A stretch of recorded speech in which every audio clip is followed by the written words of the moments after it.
Welcome to Juniper Level Botanic Garden, the home of Plant Delights Nursery. Let's meet one of our native hydrangeas. This hydrangea looks a lot like our mountain hydrangea, which is Hydrangea arborescens, but this is a very close cousin, Hydrangea radiata. It's closely enough related that this one has often been considered a subspecies of arborescens, but I believe it now has specific standing and it's its species unto its own. And I think the most outstanding feature of the plant is the underside of the leaves. Be prepared for this. In that wild, it's about as bright white, slightly silvery white as possible.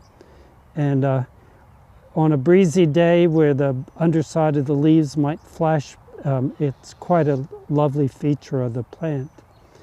Now, this represents the wild type. I don't know if there are any cultivars of radiata. It's much less commonly grown in gardens, but this is the inflorescence of a wild hydrangea. Wild hydrangeas typically have mostly fertile flowers. These tiny flowers in the center of it are fertile flowers that produce pollen and stamens and stigmas, the reproductive parts of the flower. And then they have these sterile florets, these big showy ones around the edge, which act as the come and eat at Joe's sign if they had neon.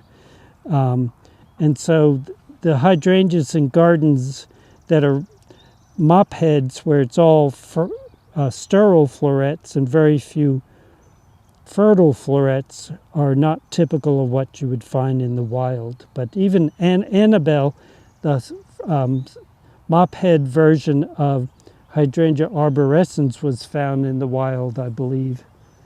But that one's been in the gardens for maybe close to 200 years. But we're talking about its close cousin, Hydrangea radiata, with the spectacular underside to the leaf. It's growing very strongly here in a full sun location where it has sun pretty much the entire day. It's a place with moist, evenly drained soil, and growing very vigorously. These big shoots back here were all produced this year. That one's practically 6 feet tall. I don't think the plant will get much taller than that, but it'll put up additional stems from the crown of the plant, and certainly would be very tolerant of a shady location as well. Thank you for your time today, and I hope to see you again in the garden.